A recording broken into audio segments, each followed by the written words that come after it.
Yeah, we had a couple of people in yesterday. It was about 4, I think, at some point. I got no idea. Yeah, no, we did. So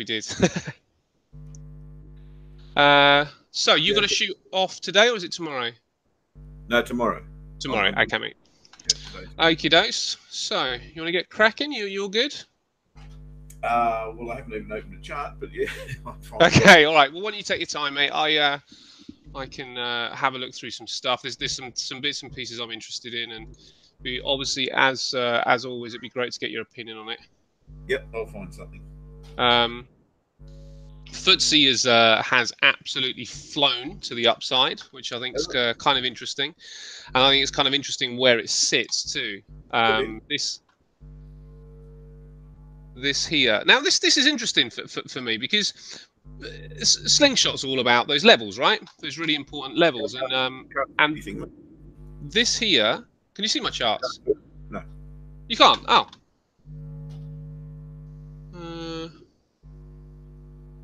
Okay.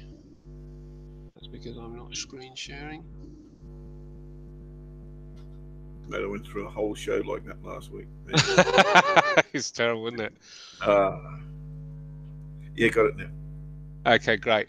So this area here on the daily has been resistance before, and the way I'm looking at it now, it tipped up before, but really the closing point is at around about 30 pips below where we are now.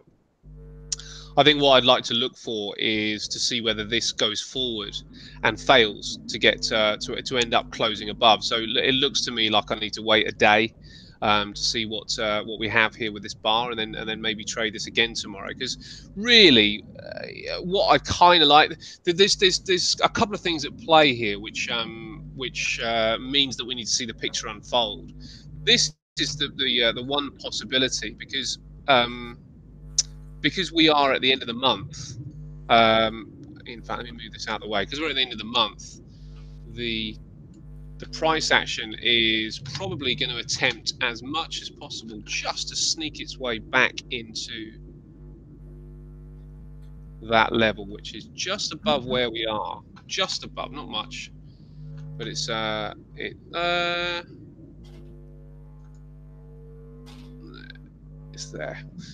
Yeah, so it looks like it's going to try and sneak just above that level. But what I think is going to be interesting is, can it do it? And if it can't do it, then I think we see some more downside. But I'm not too sure whether I'd go for too much downside. But I kind of like to see it come down to here and then attempt to put in some sort of reversal pattern.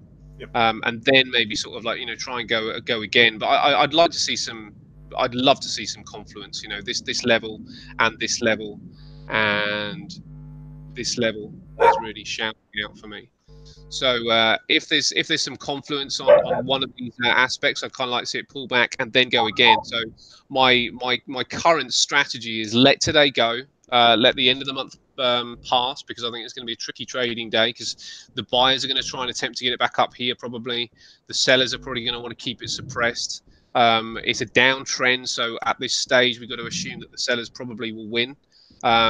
But if they don't, then we can start looking for shorts in a much better area. If they do, then I think looking for a short tomorrow here, trading it down to this point, and then looking for the buying opportunity back up to this area again. So I'm looking at 2 trades effectively.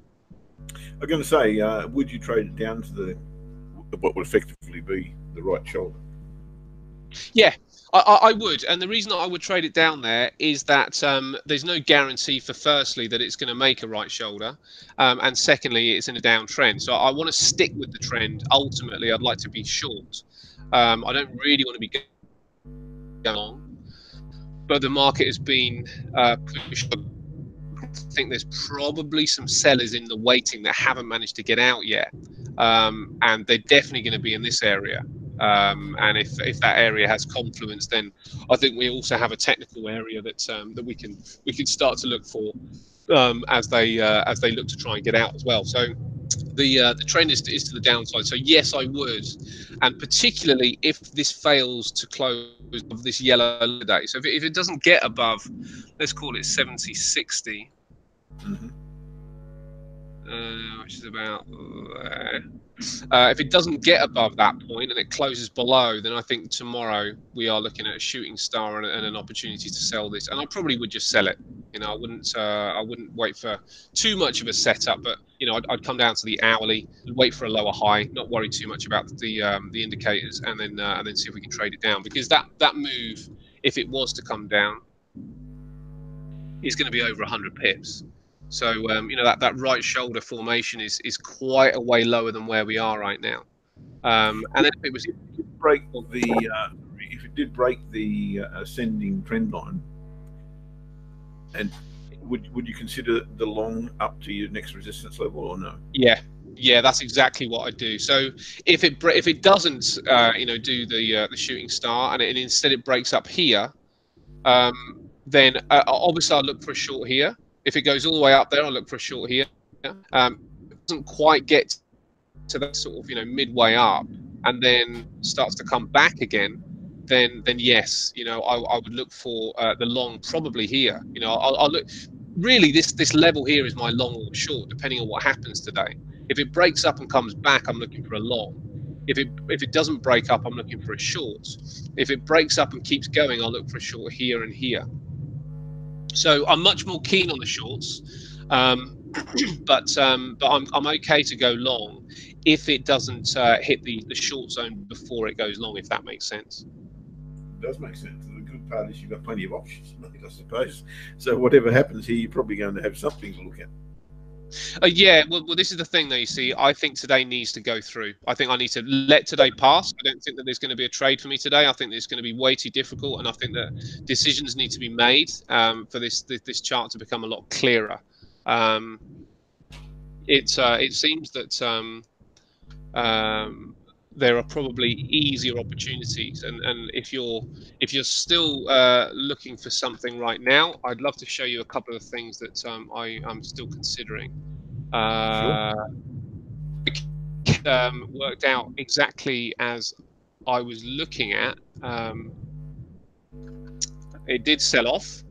Yeah. Now this is an interesting point. You know, this is the point that this would have been the TP1 area on EuroCAD, and I think EuroCAD could be something that that may go long. I wouldn't go long here. I think it was that the opportunity to go short was up here.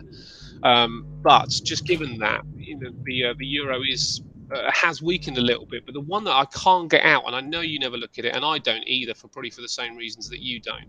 But I still think it is a really good exercise in the technicals to know how we would play this. I find this this Euro Swissy a really interesting chart for a short, and this is my daily, and this is what I was looking at yesterday. I was trying to sort of talk about in the show yesterday. This is my daily chart. I'm going to put the snap back on here.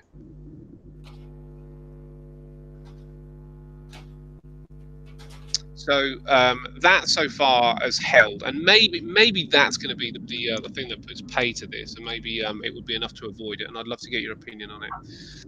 But I like the lower high. I like the potential for the lower high here, and also I like and there's a pivot here. I don't know if you're looking at the chart as well, but there's a pivot here, and my particular stance on this one would be to wait for the break of the pivot, and if it could break that pivot, then break down here, and then see if there's a trade if it comes back again. So somewhere along that level, somewhere around the pivot, but I want a decisive close below the pivot, come back on the hourly chart this is, and then see if there's a trade to the downside, and see if that structure is to go down. So my question for you is, how would you read this daily chart?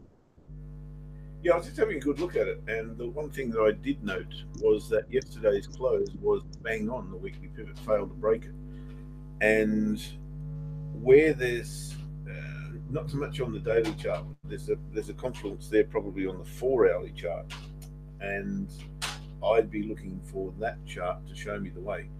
I think if you're keen on a short, you may only get one shot at this because of that close on the weekly pivot yesterday. Okay, so the close on the weekly pivot on the day, the close of the day on the weekly pivot.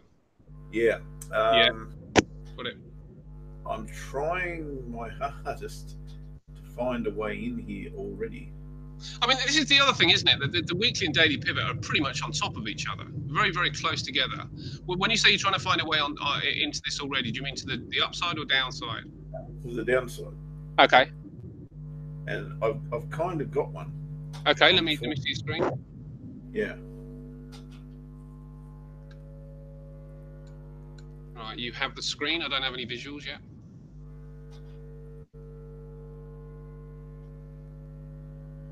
Really? Yeah. Do now. Got it? Okay. All I can see is your chart, but that's fine. If you can see mine. Yours was there and it's gone again. Let me give you that. Maybe we're both trying to do the same thing and we cancel each other out. That's it. There you are. Really? Yeah. You're back again. Okay. So what I've got here is this resistance area or resistance trend line at a confluence area. As you say, the pivot's very, very close together. And the only issue I've got here is we didn't spend enough time above the weekly pivot. What I would like to have seen is another candle here above the weekly pivot. What that says to me is that the market's had a little bit of time to think about it. And really the market hasn't had time to think about it. And the result of that is on the 4-hour chart, we've had a bearish decisive bar that's got a long tail. We've got a bullish decisive bar that's got a long tail. That might as well be a doji for mine. So the market's really not in a mind to say, okay, I'm ready to go. And that's very, very evident in the next 4 candles. But that said, there has been a break back below both the pivots, if you like, and then a retest closing pretty much on the weekly pivot. I think there's actually a position to take here underneath this bar. Okay. It's a little bit on the dicey side because, as I say, we didn't really get enough consolidation above here, but it's there. Yeah. It's almost double cross. Maybe it would be on a 6-hour time frame if we had one, but I think that's the only thing I don't like about that is probably the reward available for the risk you're going to take. 40 pips, say, into 30. If you take on the low, you've nearly got 1-to-1. The monthly pivots below that. Yeah, I don't think it's bad. I think it's bad. There'd probably be better entry, and that's where I'm probably looking now. So you would still say short with this one, right? Look, I don't know that I've got a bias. Okay. But if you are short, and that was my caveat, if you are short-minded, then I think that's probably the level you gotcha safely get into the market at. Okay. Well, to me, see, for me, that is enough to keep me out. I've got a short bias, but I'm not convinced. And I think this is the thing. I would need to be convinced that my direction is correct, because I know if my direction is correct, then I can be a bit looser on the entry. I can make a little bit of an error on the entry, not a huge one, but I can make an error on the entry. But my concern is that lower line. My concern is that lower trend line on the daily chart. Are we actually an error of support? And is maybe the more sensible thing to do is either waiting for a stronger picture to emerge, or actually waiting for the long and seeing if it can actually get back on terms with this one. Because if this one breaks that level that you've got, let me just see this on a weekly. Yeah, are we actually creating a higher low on the weekly? Because it looks like we've created a higher high. Well, both really on the 4-hour chart. We've had a double, well, I hesitate to call it a double bottom because it's only the bottom of a very short sell-off. But it is there, and that is a higher low. That is a higher high. And for all intents and purposes, we're now in this range on a 4-hour chart. Well, I call it a range. It's actually an ascending channel. And I see a nice little area here for a short, most definitely, and that would work like this. If price got up to this level and then came back below it, hit it from below, that would be a good short. I see that. At the Yeah. moment, yeah, look, I can see that, but I'm not 100% on direction here. Really, I'm not. Yeah. Okay. That's good enough, mate. That's good enough. When I see pivots closing and close together, it means one thing and one thing only to me. It means that price is not willing to move out of that zone at Yeah. present. And with what have we got coming? Or we've had, what's the cross? Euro Swiss. Is there anything from Swissy this week? I'm not sure. Well, Certainly, the other issue with this one is the Euro Swiss, isn't it? I mean, that's the. I don't need a lot to take me away from the Euro Swiss ever. yeah, I don't blame you.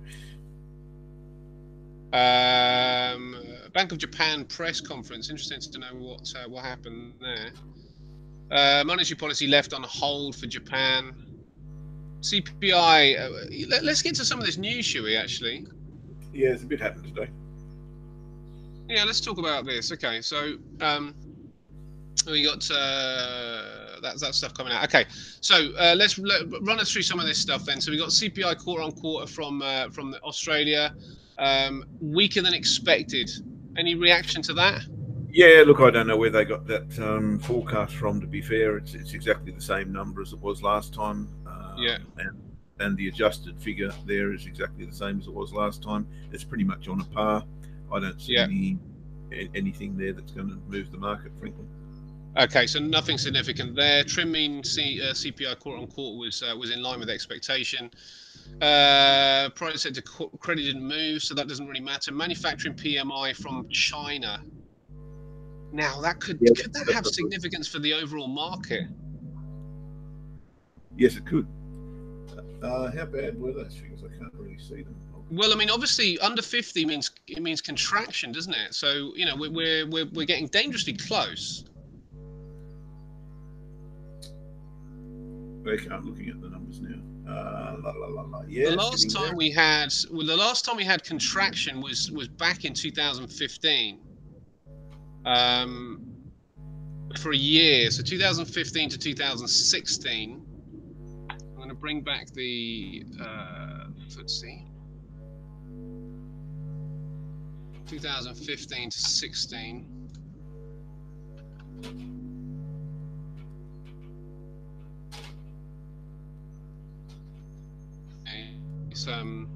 The last time we had contraction, I'm not saying this is the only reason that we started to move to the downside, but we did actually we were in bearish territory when we had some contraction last time. So we're getting dangerously close. So we need to be watching anything from China right now, because it seems to be a bit of a lead indicator as to how these trade wars are taking effect. And I think manufacturing PMI is actually, even though it's only orange, I think it's a fairly decent barometer. But yeah, level of diffusion index based on survey purchasing managers in the manufacturing is the actual grade forecast. Yeah, so that's something to look out for, definitely. The fact that it's consistently declining is probably of concern. Yeah, absolutely, absolutely. Since June. Yeah. So today's a bit of a hefty drop actually in comparison. So yeah, the trend could start to lead us to the downside on that. So that is something to look out for. More reason to be looking for shorts in the FTSE 100, to my mind. Yeah. Probably going to hold the Aussie up a bit too. If the Aussie starts to take off, which is threatening to do. It hasn't done it, but it's threatening. Yeah. So let's have a good look at the Aussie at the moment too. Yeah, one of China's main suppliers of raw material, of course, is Australia, and they rely very, very heavily. Australia does on Chinese trade. So if that number's declining, that's not good news for Australia, you wouldn't think. No, that's absolutely not good news. You're right on that. So what else do we have? Outlook for economic activity. Let me just see what the main release was here. Outlook. So Bank of Japan's outlook for economic activity. I don't know how quick we can scan this. Japan's economy is likely to continue to growing at a pace above its potential in fiscal 2018. So that's pretty good. Let's just read the first lines of this. The year-on-year rate of change in consumer price items, less fresh food, has been positive. Towards the economic expansion of the labour market. That's interesting too. Comparing the current projections with the previous ones, the projected growth rates are more or less unchanged. In the CPI are somewhat lower. Okay, that's not so great. With regard to risk balance, risk of both economic activity and price are skewed to the downside. On the price front, the momentum towards achieving the price stability target is but not yet sufficiently firm. So that says to me that Japan will not be anywhere near ready to be raising interest rates. And I know we were left on hold, but I think we're looking certainly for the next one at least to be left on hold. So it'll be interesting to look at the yen after the back of that. And what else do we have today? GDP from Canada. There's going to be a shifter, and we have more from Canada later on. Oh, here you go. Here's something from the Swissy here. So Chairman Jordan is speaking later on. What are you speaking about? Let's see. Protectionism. Oh, well, that's going to be interesting. So that's going to be a shot across the bow to Donald Trump, I suspect. Protectionism makes monetary policy difficult. So that's really what that says to me. SMB Chairman Jordan speaking is I've got a load of fluff that I want to speak about, and or I've got nothing to say, so I'm just going to give you a bit of fluff. I don't know why that's red. Could you see why that would be red? No, I'm struggling myself. I haven't got any insight into that at all, I've got to say. So the speech is titled "Protectionism Makes Monetary Policy Difficult." Now, I don't know whether I need to listen to the speech anymore. Who was he talking to? Oh, I wonder. But that's a load of fluff. So there's nothing from Switzerland, nothing from the Swiss bank. So really, let's have a look at the yen and let's have a look at the Aussie. I'm going to pass it to you because you're the Aussie expert. Yeah, look, I'm actually looking very closely just before we do go to the Aussie. I'll certainly take the screen. Looking at pound yen at the moment and wishing I was in an order. I'm not going to place the trade, but I don't really want to miss out. Have you got my screen yet? I do. Yeah, we do. Okay, happy days. This is a good signal here that this is going to go long and test these highs for mine. We've had a bullish engulfing bar here, or you would call that a morning star. I think other people call that. Yeah. We've had a series of higher highs and lows since. We've broken the daily pivot. We've come back and retested the daily pivot. We've had a crack at this resistance trend line. We put in a new high. We put in another higher low. This is a trade I would take in session. We're not in session, unfortunately. Otherwise, I would have taken that trade. But I don't trust the market here right now because it is between sessions. I'll be very interested to see how this opens in a few minutes' time. And if we can get a pullback here off this line, again, I'd be very willing to take this long at the second 30-minute candle. So I'll be watching that closely. I really want London Open to produce a bearish move here, maybe even back to the daily pivot. That'd be good, and we could look to trade this long. But this is looking absolutely primed and ready to fire for me. Yeah. On this new high. And that is the pound. Yep. Okay. But Aussie yen just shot off yesterday, didn't it? Yeah, it did. And where did it go to? It went exactly to the top of my range. And that's a good thing. Because what I'll be looking to do, untested daily pivot, I'll be looking for a rollover here. I hate that candle there on the 4-hour chart. It's really annoying. If that candle looked like this and we got a high test bar here now, I would be looking to trade that short. I'm going to go to the smaller time frames to see what they look like. Yeah, messy, to be fair. A little bit of a hit of a head and shoulders there. That's all good. I'm keen, but our chart is distressing me because I love that candle. I hate this. That's the annoying part about it. I'll try very, very hard to find a way into that off maybe this support area. Let's see what that looks like when we get to here, if we get to here. But I'm not going to take that bar. I think it's an equal high. That's fine. I want to see. I pretty much want to see exactly that scenario, but in session. And what I mean by in session, I don't mean between Asia and UK. I want to see a candle in UK first. And if we get the opportunity, I think this is a good one to trade to the daily pivot. Thereafter, I'm not going to commit myself to anything. I think there's a little scalp maybe in here. Risk of about 18 down to about 23. I think that'd be a nice little trade to take if it does set up. Longer term, yeah, look, I want to see what happens at the daily pivot, to be fair.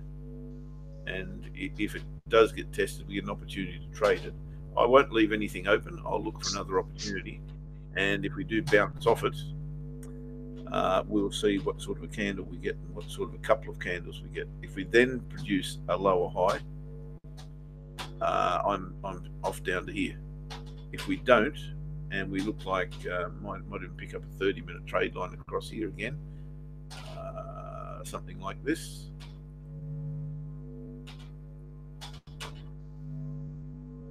Up through there somewhere. If we found this confluence area after testing the daily pivot, I'll see what price does at this level, and that will tell me what's going to happen next, I hope. But I've yes, can see something down to the daily pivot, but thereafter I really don't see anything too much as yet. I like the yen pairs this morning. I was dead set keen. I said in the morning show this morning, I would love to be setting up for a long here on the 4-hour chart, trading above this bar. I don't know if I've changed my mind on that, but there was no way in for me, given that the pending news, which was significant news, of course, was unknown. We didn't even know when it was going to be posted. So that one there would have been definitely a trade for me had I known when that news announcement was, and it was like about 10 hours away. That would have been fine. But trading there, not knowing when it's happening, way too tough. So what I'd like to see now is a second chance to get into it. Don't like the fact that it's been broken at all, because that means I've got to have another setup. I've got to have another trend line, or I've got to have support trend line, something like that, off which to bounce. And I suppose that's the first opportunity I'm going to get. And it's not a bad one. We've got the daily and weekly pivot very close together, so that's going to attract price. And I don't know if I can trade that down to there, but gee whiz, it's a nice confluence area. And if I do find an entry here, I'll be letting it run. It's a good place to find a trade.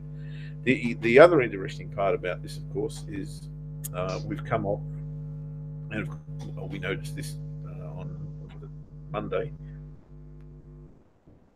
that had happened on Friday. Obviously, don't trade on Friday. And we looked to trade a couple of things in here, but couldn't find our way in, sadly, because that went beautiful. Oh, we did trade this, didn't we? Euro yen. We traded on the 30-minute chart. Actually, we took that movement, if I recall, on the 30-minute. Yes, we did on Monday. And we come back to the daily pivots, gone up, found this resistance level. We spoke about that yesterday too, I'm sure. And we now look like we've had a little crack at it. We've broken it, closed above it once, twice. This will be the third time if we get another close above it. It may have gone, but I'm very, very aware and conscious that this area here is magnetic to price. So I'll be wanting to find price down here at some stage and then finding an entry. I think the top of this descending channel is probably where I'd like to trade it to. We spoke about this level as well. We're probably maybe gone through that. Maybe we're going to still find ourselves over here at some stage at the end of the week, maybe even early next week. Good question. So with the pivots close together, I'm not too keen to trade away from it, but a nice test of the daily pivot here at that confluence area, as I said, is going to find me very, very interesting. Yeah, pound yen we've spoken about. Dollar yen looks to be a little bit too far gone at the moment. We do have a bearish engulfing bar. Angus has found something outside, obviously. We've also got a double top here. Doesn't like the yen. Sorry? He doesn't like the He's yen. not so keen on. Yeah, could be. So I'll be looking as usual off a double top, and I like the fact that we've got that bearish engulfing bar as well. Lower high here is going to get me interested in a short down to the daily pivot. Thereafter, I don't care what happens. The Aussie itself, look, this is tough when I have a look at this chart, and the reason it's tough, and I think it's exactly the same as not the Aussie yen chart where it was on before. Yeah, I think it is the Aussie yen chart on the 4 hour. Yeah, exactly the same. So we've got a low test bar followed by a high test bar, and Aussie US dollar. Guess what? We've got exactly the same thing. I love the fact that we've come back inside the range. I really like the fact that we're going to get a nice bearish bar on a lower high here, but it's something I can't trade. And the reason I can't trade it is because of this bar. If this was a decisive bar, don't care what color it was, green would have been perfect. And then I got the lower high with a rejection bar. That's the time I can trade. But when the market is so indecisive as it is right now, this could go either way for me. And I won't be trading it, sadly, because I think both of those are pretty good setups. I've still got an order on Aussie Kiwi, mates. Do you need to do anything at the open? Oh, I think Ash has probably ducked off for a sec. No, I'm here, mate. No, sorry, I think your audio went a little bit. Sorry. I just asked you, did you need to do anything at the open? That's all. Oh, sorry, mate. No, I don't, because I'm maybe some of the reason I missed that as well is because I am looking at these charts and going, this is probably going to happen. The way I'm seeing this FTSE right now is that we're probably likely to push forward. I was looking for the two different possibilities, pushing forward or pushing back, and I think we're likely to push forward. Now, the thing about that is that we can't push forward with it at this particular stage, because this is going to be a breakout, and I don't trade break. Well, we can do it, but I don't trade breakouts. I think I'm much more interested to look to see how the month is going to close, and I think there's 72.20 is in the sights right now, but that's just not what I want to see. The world economies are doing really well today. We've seen a push in the CAC, we've seen a push in the DAX, we've seen a push in the Asian indices as well. So there's a lot of bullish price action going on right now out in the world economy. So I think the likelihood is right now is that we hold or we push forward. Now that doesn't add that there's no value in that. We don't know whether we've got a bot. We're not at a breakouts. Breakouts, just by their nature, are breaking through what would be a high or a low. So so ultimately, you're obviously trading at the extreme level of a market, which, just to kind of explain to people, that is not my preference, and some people trade it and they trade it very, very successfully, but that's not my preference. I prefer to wait for it to go and come back again. So when it comes down to the FTSE, there's nothing to do until I get a specific price. So it's very, very unlikely that I'm going to trade today. The likelihood is that I'm going to probably have to wait for 70.60, as I said, to be clearer what's going to happen around that level, and where I go short here if it fails, or whether I go long here if it pops forward and comes back. That's really the question right now, because there's not really a play to make at the place we are. The other thing about this particular breakout is it's kind of in no man's land. I don't even know whether we've got pivots up here. Let me just double check. No, the pivots are nicely below us. I'll tell you that the monthly pivot is sitting up at 7,400, so that's a long way up. And if the market is to get all the way back up there today, then that would be an extremely unusual move. So I don't think that's going to happen. But I think just sitting and waiting today, mate, is going to be the best and wisest choice for us. I think the other thing that's quite interesting about this as well is that we had you call this a waterfall, right? Yeah, among other things. Yeah. So that is a waterfall, and Yep. if you like, or certainly an extreme sell-off to the downside. This area of consolidation may end up actually turning this into, almost a V-shaped recovery. If this starts to kind of come forward again. And the thing is, I'm looking for an inverted head and shoulders as a reversal pattern in this area here. So what I'd be after is the market to push down one more time. Give me this. I like this as a different color, so let me just change that. Give me that. Head, right shoulder. That would be the best point of call. So it needs to fail here for that to happen. However, what I won't discard is the fact that what may well happen is that this becomes more of a reversal, and this becomes this whole area becomes the head. And then actually what we're looking at is something where we get a dip and we get a right shoulder coming back here. I actually see that as more likely, and the reason I say that, is I think I said it. I don't know if it's this week or last week. It was maybe the end of last week. I couldn't be wrong. No, I was talking to you about it actually, and my thought process was that if this is the beginning of, I won't say the end, but the beginning of dominoes falling and contagion setting in, the doom and gloom sayers that they've been around for 10 years even.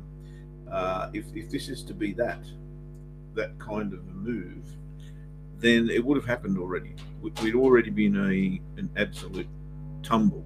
We would be having consolidation right now. So I think there's another push forward. I think there's another high probably. I don't know when, of course. It could take minutes, it could take months, who knows. But I don't think we're done with yet, just based on that. And for that reason, I think we're, as it always does, they continue to make new highs.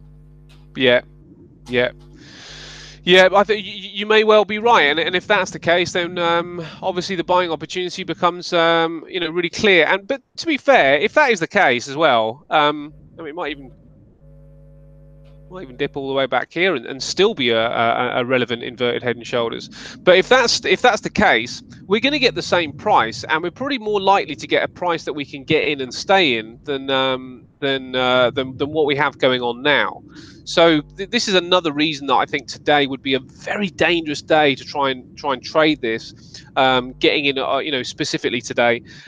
In saying that, we are closing the week, we are closing the month, sorry, and that is significant in itself. Every time that there's a monthly closure, then obviously, just as with any bar, price action will attempt to get back to the most obvious points in a time span. So if we have this monthly closing here, let me just see what we got.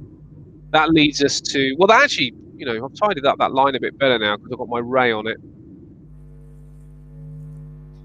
Maybe it's there, but that does lead us up here. So there's a chance that the FTSE could have an absolutely stellar day today. I say stellar, but the way it's been running recently, there's been some huge swings in this anyway. So we could have another day of massive swings.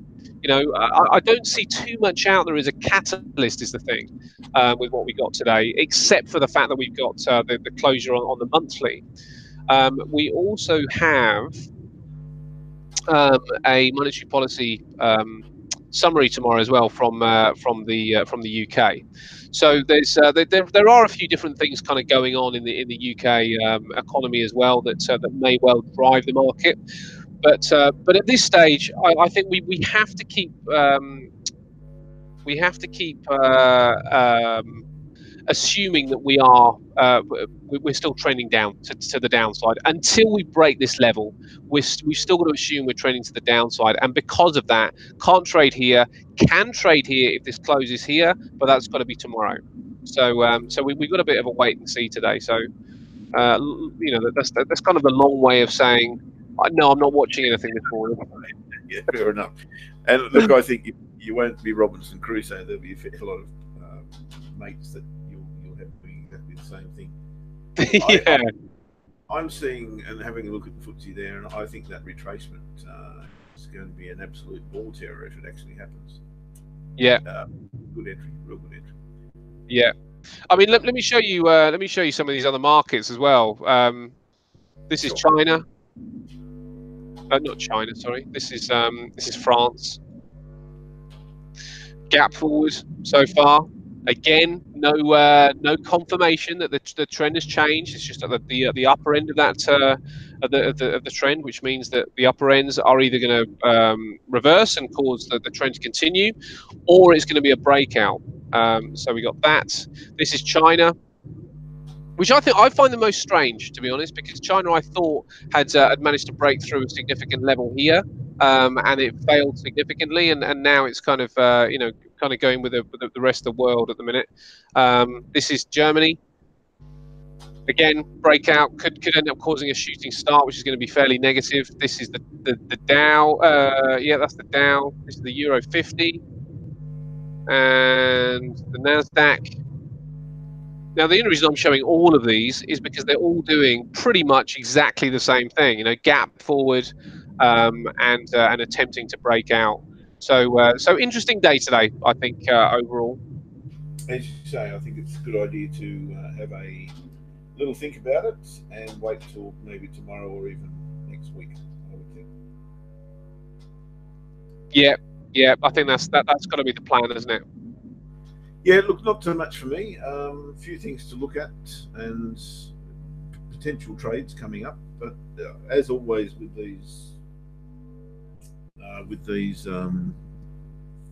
not so much end of month, but new month and major announcements like NFP coming up. I've been saying for probably 2 years now that the NFP just doesn't have the gloss about it that it used to. I don't think it actually moves the market as much as it used to do. Yeah. Maybe that's a sign that things aren't as dollar centric as they once were, and I think that's probably there may be something in that, to be fair. But when the dollar does move, so does the rest of the market, obviously. So really nothing's changed there. But I think these former, and goodness me, you know what he's cranky about? What's he cranky about? There's no trace. No, we've got witches and goblins and gremlins and things. Oh, of course you do. Yes, and my wife, of course, is down there. Good job you managed to split that up. That wouldn't have sounded good. It's true. She's actually down there treating, and I have to lock the dog up because he just goes absolutely batshit when we've got goblins and gremlins and things in our yard. Yeah, we've never had before. But I just know he will, so that's why he's locked up here. So my apologies for the noise, guys.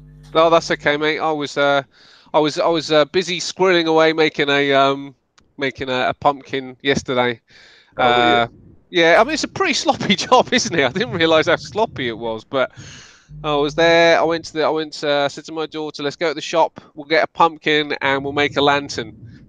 And it was only, I cut the top off the top of the head, managed to get my hands in there, expecting a real kind of. And she went, "Can I put the Teletubbies on?" I was like, "Oh, so lantern making's kind of my pleasure from here on in." So excellent. I made a lantern. It wasn't particularly good, but you have to put it outside, don't you? For the trick or treaters to knock at your door, you've got to put your lantern outside, right? Either that or in the window or somewhere, I think. Yeah. Or in the window, yeah. I'm keeping mine well away from the front area. You did well. I didn't go to that trouble. I went to the cheap shop and got those. I shouldn't say that, should I? And got some Halloween treats. They were all bagged up and ready to go. I thought, oh, excellent, this is good. Yeah, I mean, I don't, it's not because I'm bar humbug. I'm quite happy to give kids what they want sweet wise, but I don't want them knocking at my door and waking up my daughter, because that all hell will break loose if it Yeah, happens. So yeah, they're welcome up until about 6 o'clock, and then they can take their pumpkins somewhere else. yep. Pumpkin off. Yeah, yeah. But Um, what so I actually see some opportunities here, and the reason I say that is I was about to say, forget Halloween, with the major announcements that do come up, the market does tend to squeeze itself into a little bit of a pocket area. It does tend to want to range, and when I see ranges in a week such as this, I start to get a little bit of a glint in my eye. Have you got my screen? no, let me give it to you. Yes, we do actually. Yeah. Okay. This is, and I'll start with Aussie again because it's the easiest to pick, because we've got this range sitting here. It's not that old, but it's a couple of weeks old now, nearly 3 weeks old now. So it's getting to the reliable stage, and you can see exactly what it's doing. It's getting to the top, coming to the bottom, getting to the bottom, broke through, then to the top. Interesting. Actually, I hadn't noticed this before. I don't know if it's even worthy of my attention, but I'm going to have a good look at it. Double top, double bottom, break. Maybe we're looking for a significant double top here rather than. Oh God! So what chart's that? Aussie yen. Oh yeah, let's bring this on. I like that. I like that level. Well, what time frame is that on? 4 hour, mate. Oh God, yeah. Do you know what? I looked at this too. Do you know that the thing that I find too difficult about this one is that yesterday's bar was on the daily was so bullish. I mean, it is clean. Absolutely. That's one of the cleanest bars that I've seen. I can't see another one on this chart. I'm looking right back the whole of the year. I can't see another bar that opens at the lows and closes at the highs with the tiniest wick. I mean, it's literally got nothing there. So we're potentially looking at a short here, right? But I don't think I could justify it. The other interesting part about that candle, yeah, it gapped down. It did gap down. Yes, it did gap down. You're right. Yeah. So anyone who was looking to take advantage of that gap down, got a big shock, didn't they? Whoosh! Look at that. Bang. They certainly did. And the other interesting thing about the Aussie from yesterday is that we know. I mean, this is the perfect chart. This is the perfect cross as well, because Aussie is risk on. It's a currency, obviously, and the yen is a risk off currency. So the way that that's expressed, when I come back to things like the FTSE, and this is really sort of like for everybody to kind of like just understand what some of the tools that we can use as soft markers of what could potentially happen. Obviously, we wouldn't build a strategy around it, but we would add it into to a strategy as certain barometers. This tells you everything that you need to know about the mood in the market yesterday. And if there's no specific reason for the mood to change, and when I look at the news that we've had, the three things that really stick out for me of the news that we looked at was, number one, Bank of Japan is probably going to leave things as they are. So that's not necessarily going to be boosting the yen. Number two, those Aussie numbers seem to be pretty much in line with expectations, so nothing to worry about there. But number three, I thought was quite interesting. The purchasing managers index from China, I think, is a little concerning, and if that hadn't happened, I suspect we probably would be Aussie longs today without any worries whatsoever, any concerns whatsoever. But does that put us back in the box? Today has changed. We've got bullish price action yesterday that has been so strong across the board. We've got to be thinking, can we get into the long side at a good price on any of this stuff? When I look at the Aussie looks okay to me. I think that that weekly pivot from last week wouldn't actually be a bad price to try and get in on the long. But in saying that, have we broken through significantly? We broke through. You know, we certainly had an amazing candle yesterday, but have we broken through price significantly enough to suggest that we have actually got some upside that can run here? Um, but you know what? Sweeping aside that Chinese, I think we, you know, that the market should be faced up for some bullish price action coming. So it depends whether that needs to digest today and we look again tomorrow, or whether we can do it today. I'm not too sure, but I know you were looking for a short, really, weren't you, Aussie yen?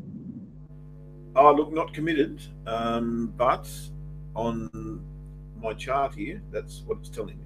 It's telling me daily pivot, number one. Yeah, yeah, absolutely. I'll go with that. That looks to be gone. Yeah, I don't see any way into that now. That appears to be happening as we speak. What have we got? 10 minutes to go in this candle. I hope it does test the daily pivot, because that gets that out of the road. It actually takes that out of the equation for me. yeah, That level is also last week's weekly pivot, and where price turned on Wednesday. Was it Wednesday? Yes, it was. And went straight back to the bottom. So I'm thinking that this may well be buying territory right here. yeah, yeah. I agree. Completely agree. What I'd like to know is why the Aussie actually took off yesterday. That would be interesting to know. Yeah, do you know, Paul was mentioning something about Trump and this trade war thing, but I didn't. I looked into that a little further, and I couldn't find anything. So let me just double check and see Well, whether I'm. apparently he's come out and made some sort of statement that he's just made an incredible deal with China, but there doesn't appear to be any evidence to back that up. I don't know. I could be wrong. Okay, let me have a look with China. With China. I did something towards. Oh yeah, I see it. I see it. Okay, well, do you know what? There's a huge caveat here. Trump says he expects a great deal with China, but warned more tariffs are coming if he doesn't get it. I mean, I don't really know. I don't know how I'd read that if I was the Chinese. I'd be like, right, okay. So basically, you're throwing a gun to our head, and trying to be kind of nice at the same time.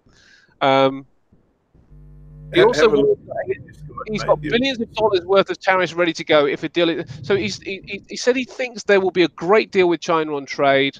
Trump said he would like to make a deal now, but China was not ready.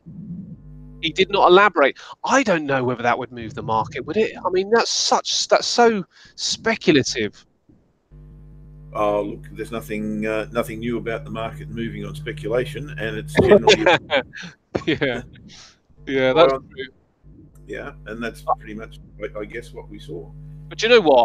I have to say that I'm a great advocate in news makes moves, and I do think that the market will move on things that are stated and releases that are made.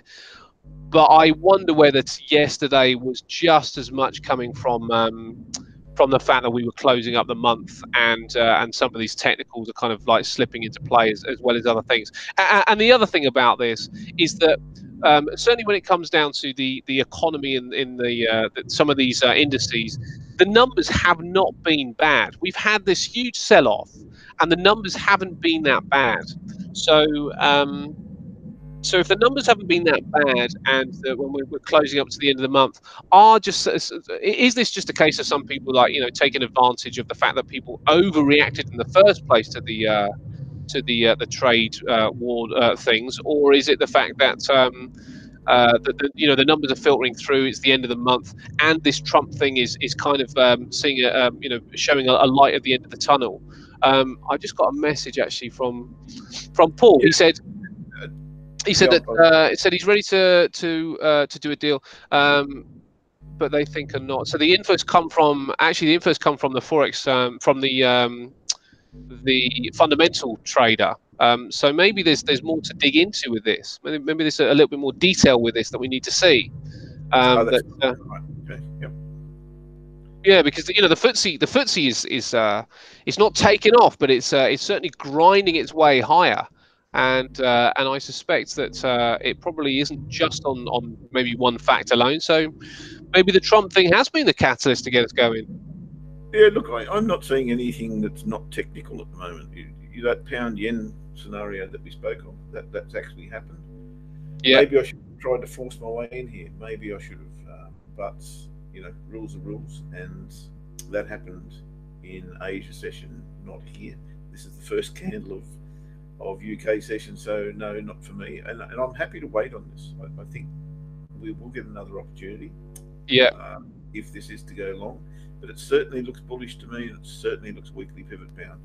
yeah. And I'll be keeping my eye on it. That's for sure.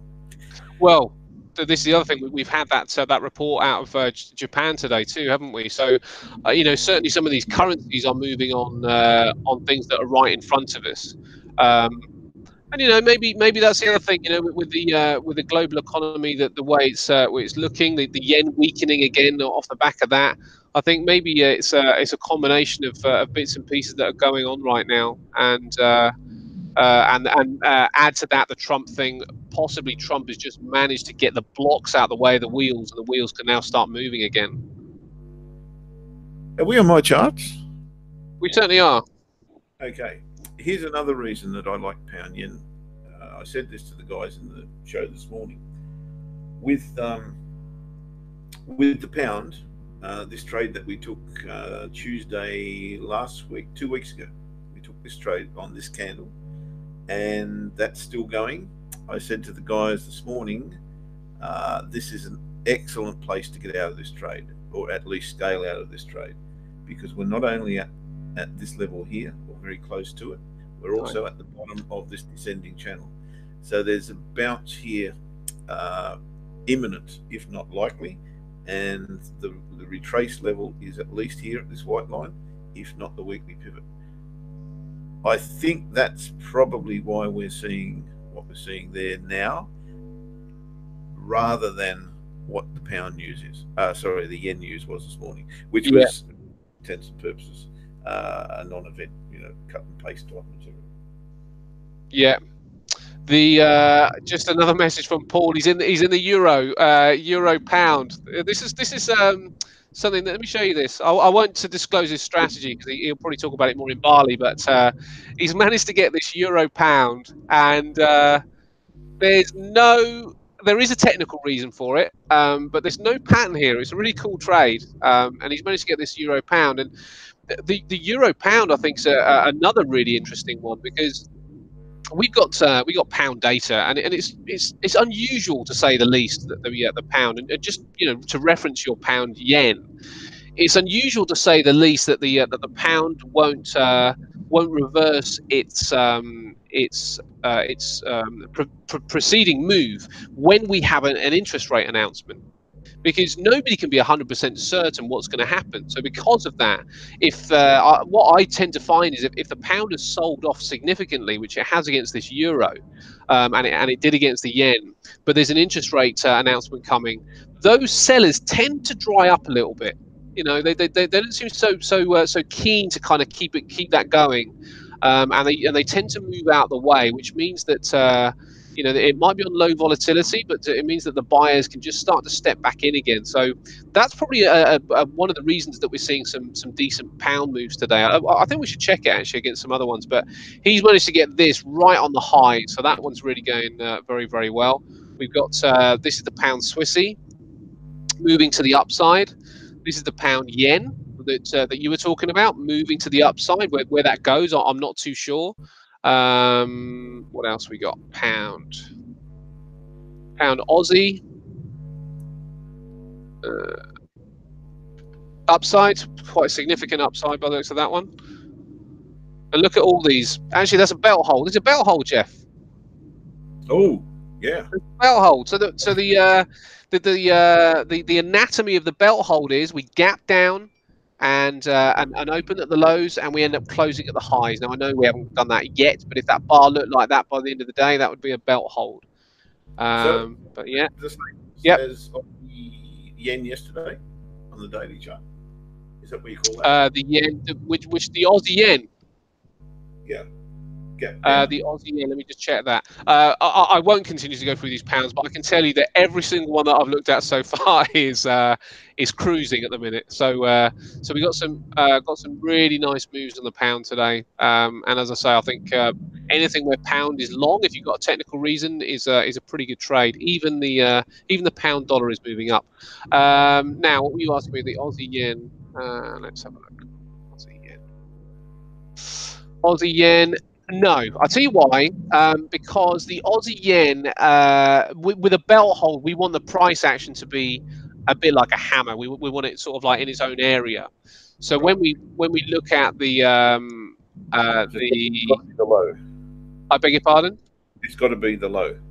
It's got to be the low. Yeah, it's got to be the low. So I don't know which chart it was now. It was the pound. Oops. Is it the pound Aussie? I think it was the pound Aussie. Yeah, no, it's the pound CAD. Yeah, the pound CAD. Exactly. So it's got to be the low in the range. You know, this doesn't matter over here, obviously, but within the range that we're in, it's got to be the low. Yeah. Yep. Okay. So that is our belt hold. And what does it actually mean? It's a bullish signal. It's a very, very bullish signal because the market has gapped down on a lack of orders, but then immediately closed the gap and bought back up again and closed at the high of the bar. So, Right, so will we wait for confirmation of that in maybe a higher low or something that suits your strategy, and away you go? well, this is it, isn't it? Because there are so many different theories about how to trade candles. You know, I gave a candlestick course recently, and I was saying that I will happily trade off the back of a hammer. And one of the guys there, who's a really good trader, and I think he might even be a fund manager, he said he would wait for confirmation. Yep. And I don't think either approach is wrong. I just think that you know, whatever research that you've done on it is the correct research for you. But what I can agree with him on is that when you see these signs and signals, you know, there's a hammer here, and obviously getting into the upper end of that hammer would have actually been a losing trade. But what it does say when you see a hammer is that there is some potential strength down here and some potential strength here. Nice engulfing bar there. So really, this is just sort of like, you know, when I look at this stuff, this is really kind of like giving an overall picture of what could happen. Yep.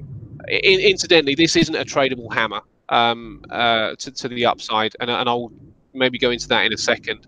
And it's the same with the belt hold. You know, the belt hold is really, we've already had kind of confirmation. You know, we're getting even further confirmation that this is an area to trade. So if this ends up as a belt hold, because of what's preceded it, then to put a buy order at the high of the belt hold and a low and a stop below the lowest point of this price action, I think is a fair and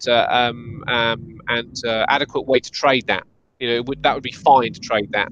Another way would be to mine in a little bit and see if you can get a higher low off an hourly chart, because you've got enough evidence that there's a hole down here. So there's ways to trade this, but just back to this, the reason this isn't a tradable hammer for me is that the best way to trade a hammer is in a trend.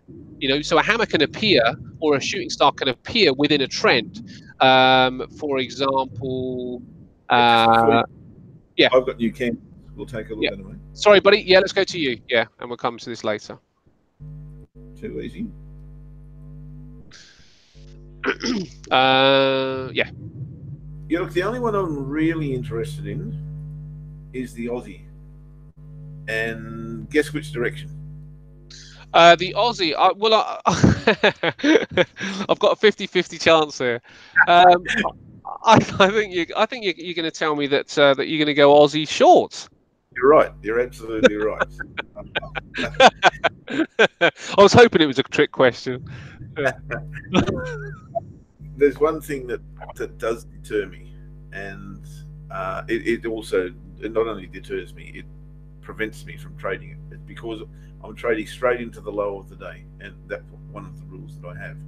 I don't trade into the low of the day without profit in the bank. What I could do, I suppose, is consider trading it and taking profit before that low.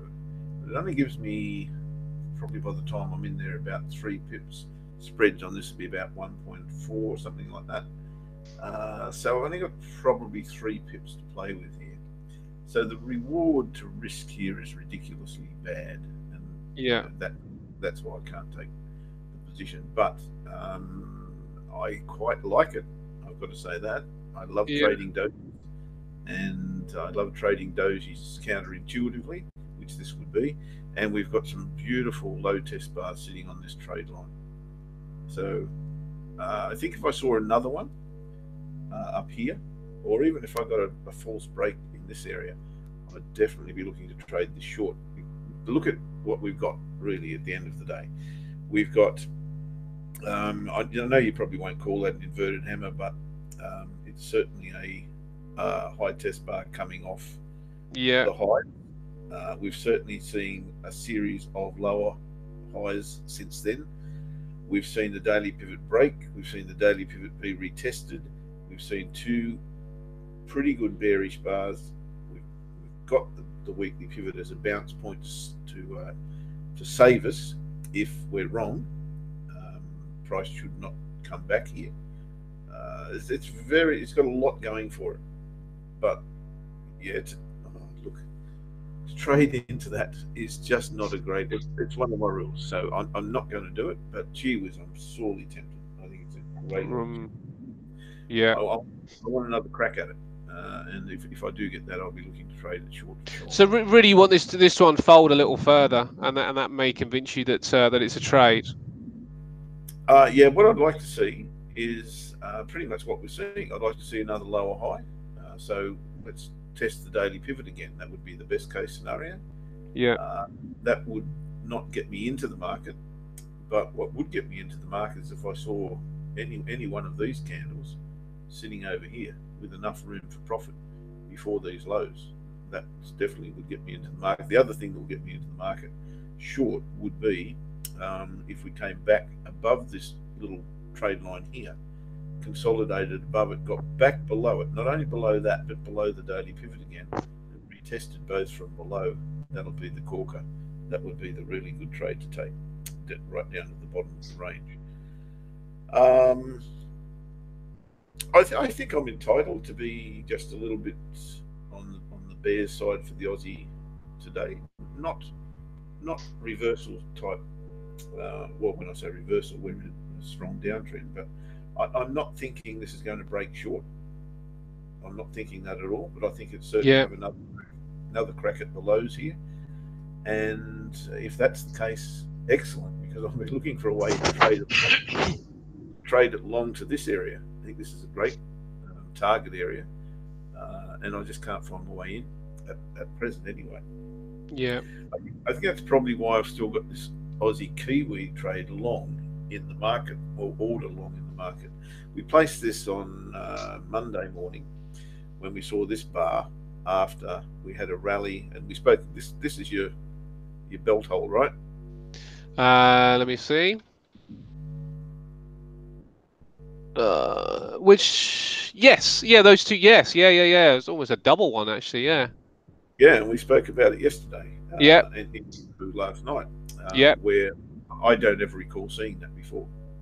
Don't ever recall it. I didn't mean either, mate. No, me neither. I mean, it certainly tells you that if price comes down to that level again, that there's going to be no question of what you're going to do. Yeah, indeed, that's true. I don't think that we're in clear air here by any shape. The pivots are very close together, and I continue to say that that's going to keep price pretty much close to that area. But that said, we have broken below both the range and the support trade line. So, and come back into that area, retested it, and my modus operandi suggests that if I'm wrong here, or not even wrong, if the cause of this bar is strong enough to get the market short, then so be it. I don't have a problem with that. But if the strength of this signal here is a precursor to what's to come, then we're up here, and I've probably got to take advantage of that. So that's why I'm more than willing to take that entry. Well, so you would take the Aussie Kiwi short, right? No, long. Right Oh, you now. would take it long. Okay. So Because I'm calling this a false break. I'm calling this here a false breakout let me on see. this level. Oh, really? Okay. Okay. Yeah, I see. And yet you wanted the long at the highs of that bar there. Yeah, I'm long here. Yeah, that's a really interesting chart, isn't it? Do you know what? I really like this Aussie Kiwi. I think I've had a nibble at this one already. Um, Yeah, I'm you going to see, start. I don't know why I haven't in the past. my see the way I'm reading this. Let me show you what I've got with this one. Because I really like this one for a short. Longer term, obviously you're on a completely different time frame to what I'd be looking at. I'm also on a completely different planet because everyone else is calling this short. Yeah. And that suits me down to the ground. I think that's fantastic.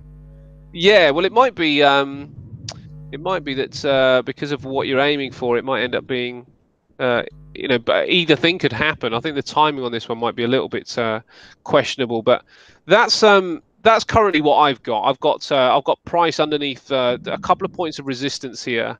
I've got a weekly and daily pivot that are sandwiched in together, and I don't think it'd be wise to go and do anything until that was seen again.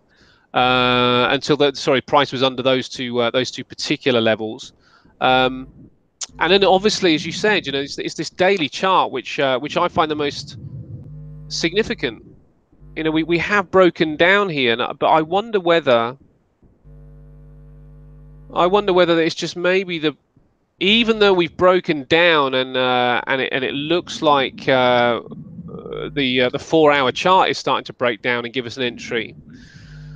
I wonder whether I'm in agreement with you in as much that I'd like to see it really price back up here before I took it on, because I would be looking for probably that. Hmm. And that's really Um, the thing with me. It's not so much that I'm predicting anything. yeah, What I am saying is that if price is willing to go to that level, yeah, then it's surely probable that it will go to the next level of resistance, and that's the whole key. yeah. It's a sloppy chart actually, isn't it? I mean, that might be enough to kind of make this one a little bit too difficult, but hmm.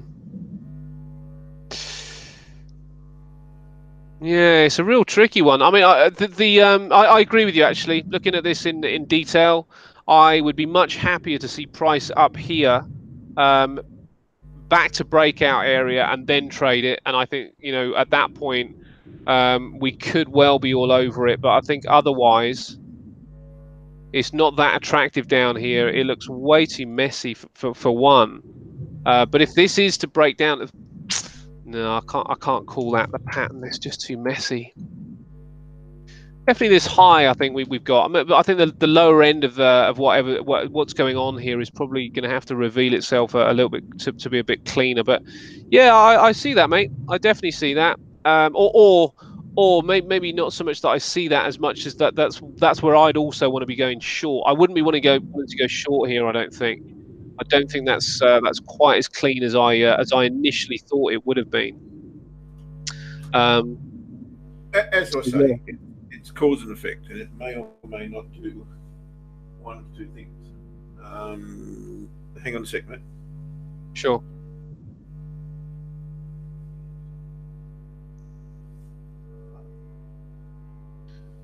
Sorry, mate. Huge. That's okay. That's okay. As I was saying, it's not so much that I'm bullish, but it is that I see the acceleration point, and if it gets there, as I say, it'll go to where you're talking about, Yeah, yeah, I see that too. and No, I like that. that's the thing. I like that. Well, I like that a lot. I've got to show you this. this strategy is based pretty much on that. It's based not so much on, okay, we're predicting the price is going to here. Yeah, What we are is, if price comes to here, which yeah, is our entry, then we would expect price to go to there, yes, and that's the key. yeah, yeah. I agree with that actually. That's yeah, that I see. I see. I think I've got your entry there. Yeah, this one is an interesting one. I'd like to see that one unfold. Look at this. Look at what's going on still here with the FTSE 100. Yep. Still absolutely flying to the upside. And I wonder whether, I mean, Aussie Kiwi are very close neighbours, right? I mean, when it comes down to how they tend to react in certain market environments, they're pretty good bedfellows, are they not? Yeah, they are. Yep, absolutely.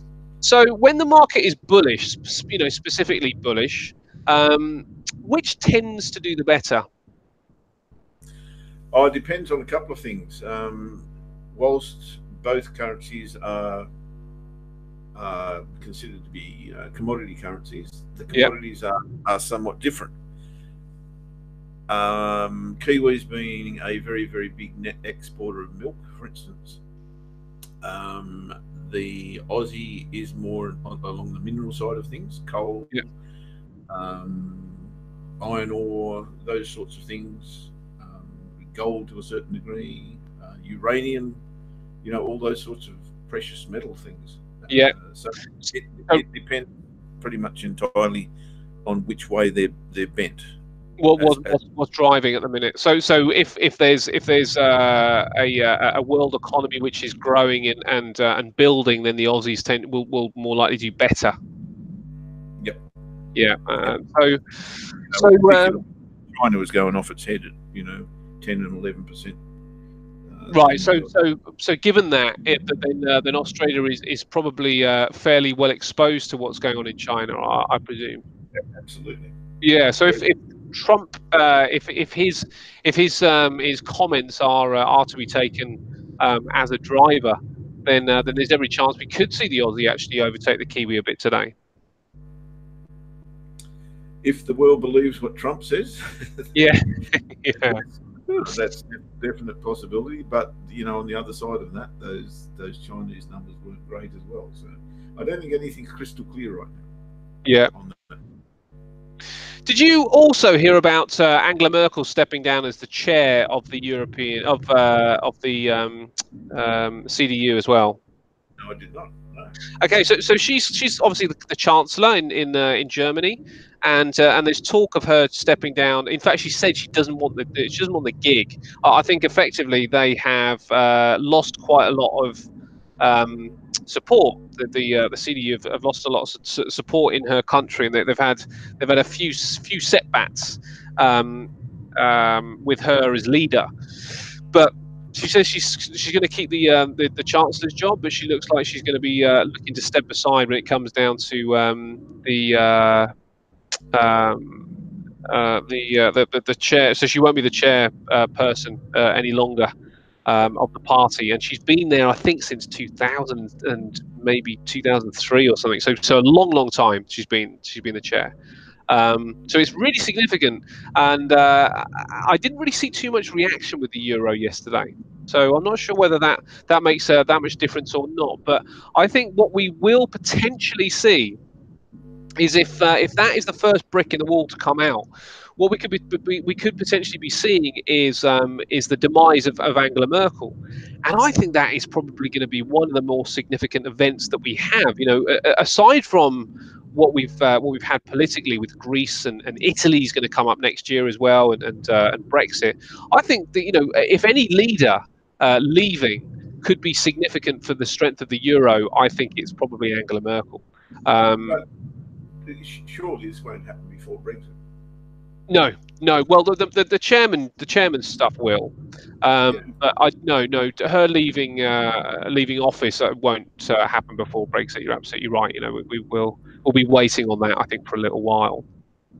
But yeah, I mean, I just thought it was hugely significant that she's actually she's Yeah. coming away from one of her more important positions, and I wonder what's next, because as I say, if she does eventually give up the premiership for whatever reason, if she gets voted down, or the premiership gets lost for her, then Macron is going to find things very, very difficult.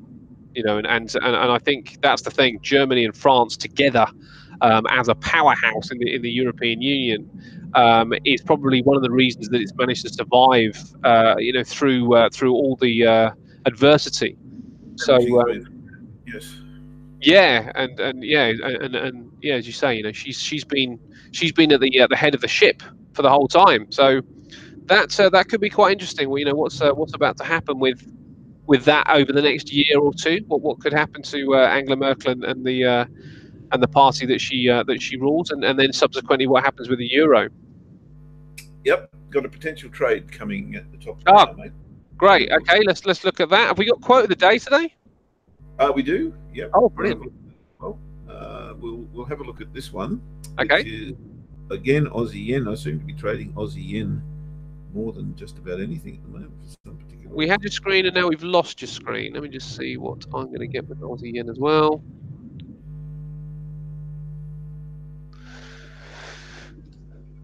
Are we good? Yep, we are good. We have your screen back. Let me see what you're looking at then. So you have got what time frame is that? That'll be the 30-minute time frame. 30 minutes. Okay.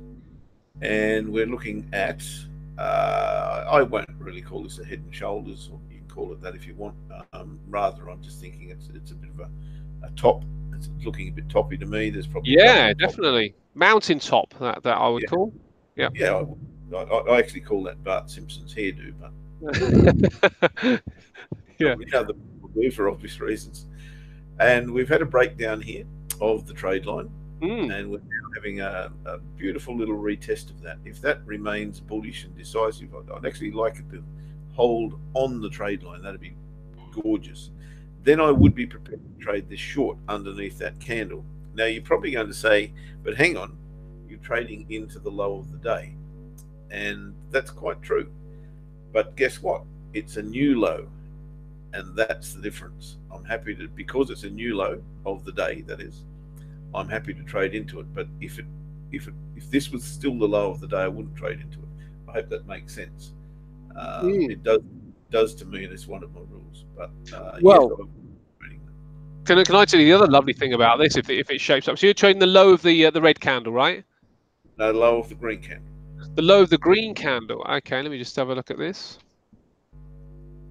The low of the green candle. Oh yeah, yeah, I see. What are you seeing?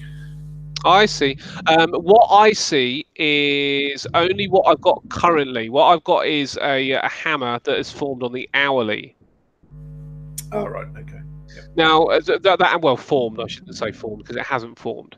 But the what I quite like about the low of the bar, obviously, is that it will take out the low of the hammer, which is very it's a really good signal.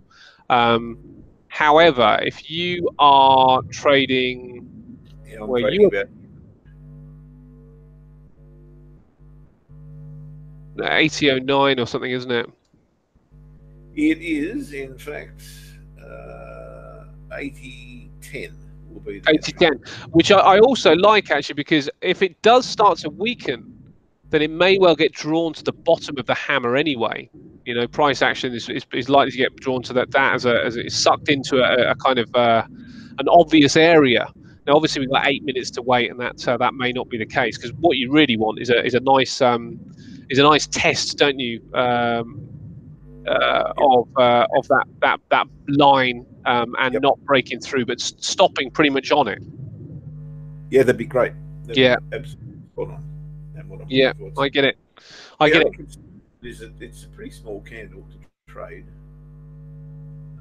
In fact, I'd probably like it to pierce here and close on the line. I'd like it to hit WR1 maybe and then come back and close on the line. That'd be pretty good. Yeah. And as you say, we've got 8 minutes to go, and we do have a quote of the day. Okay, let's do it.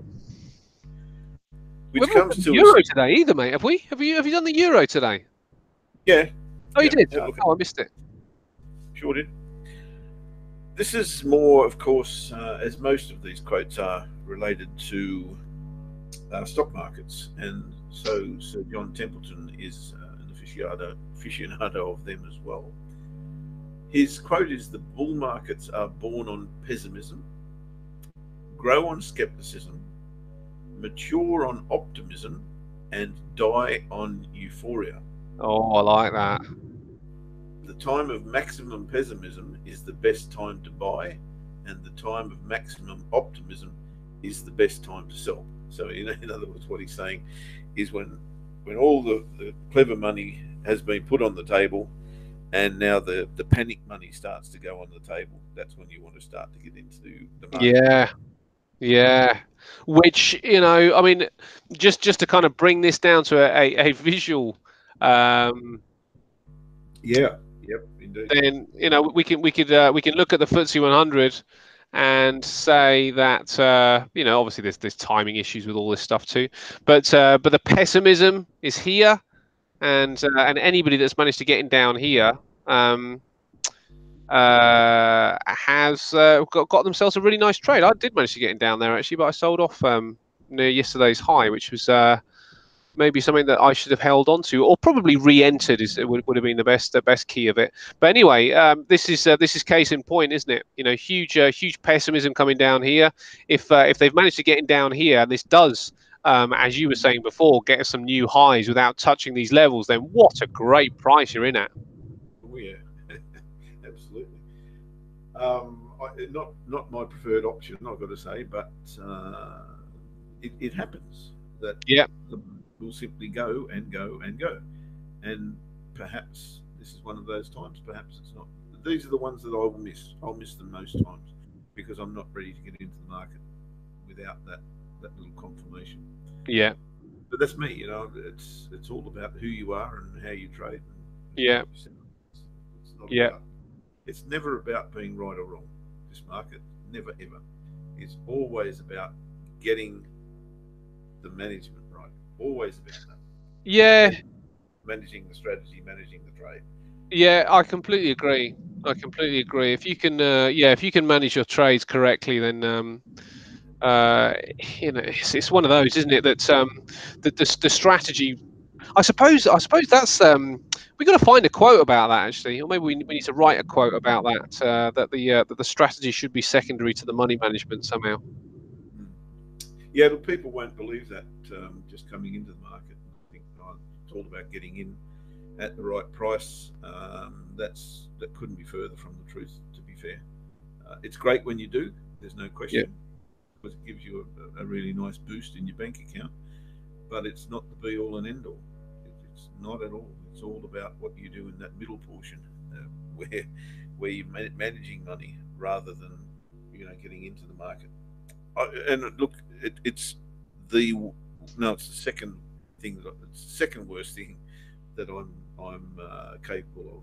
The very worst thing that I'm capable of is recording them. I'm a hopeless journalist, yeah, and it's a terrible thing to admit, but it's true. And yeah, that's all part of management as well. It's not about those entries, guys, but as I say, when you find them, they're good. They're really good. Um, I don't know that I ever get any that are going to be as good as off the bottom because it's a very very dodgy art. The art yeah, will dodge. yeah. It is. And do you know what? Actually, just to put that in a bit of context about the being about the management rather than the entries, is that you can enter into a market, but manage it so poorly that you don't drag exactly what's available there, um, or Yeah, and or even enter turn into it. Go on, something. you know even worse, you can turn winners into losers. Yeah, How many times have I done that and kicked yeah, myself? So, oh my god, you know, I got out because I panicked, and look what the market did. yeah, Trust the strategy, trust yourself. We said that the other day as well. yeah. Absolutely. 3 minutes Well, to go, and 2 minutes actually. And 2 minutes, and we're going to look at it. We're just going to just quickly reference this FTSE 100. But this is now looking to me like it's on its way to this point, which would be a stellar day. I mean, that'd be another 100 pips to the upside. We get some frozen price action, and then a US open and US bullish price action, then there's no reason to suggest whatsoever that we don't get 72.20.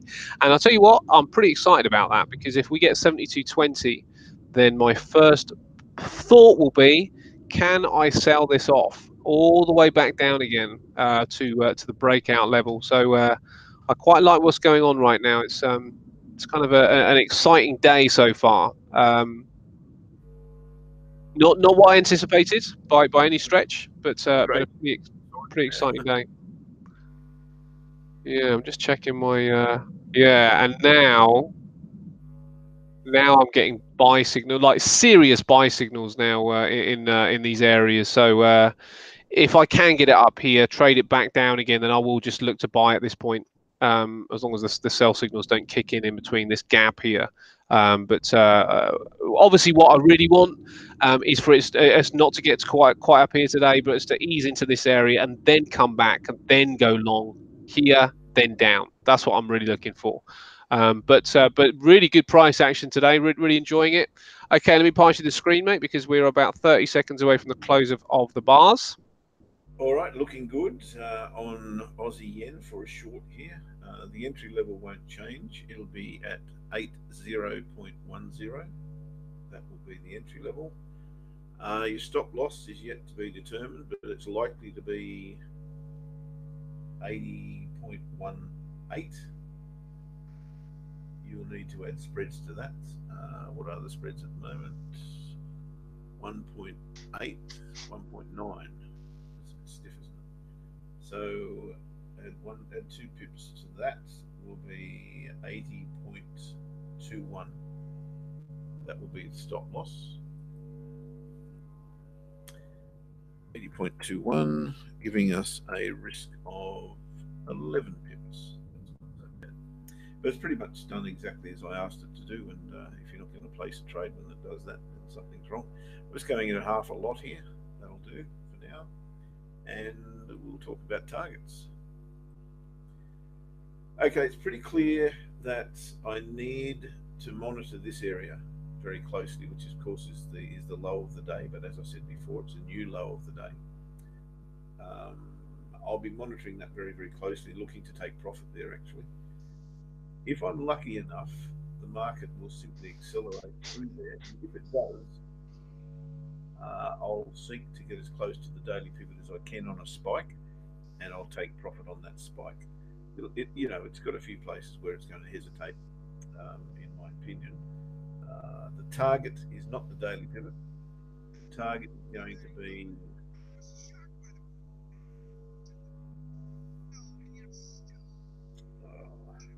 by the time it gets there, let's call it 79.75.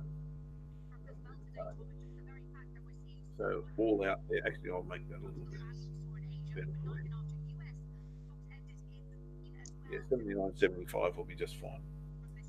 So trade is short Aussie yen at, so the level was 80.10, so 80.10. Stop loss is 80.21. First take profit, look for it here, or any spike through that level, and the target is 79.75. So we'll leave you with that one, mate. Brilliant. Okay. Well, let's shut up shop then, mate. We're going to be back later on to give a little roundup to Shirlene and Lloyd, if you're available for that. So I think that's in about an hour and a half.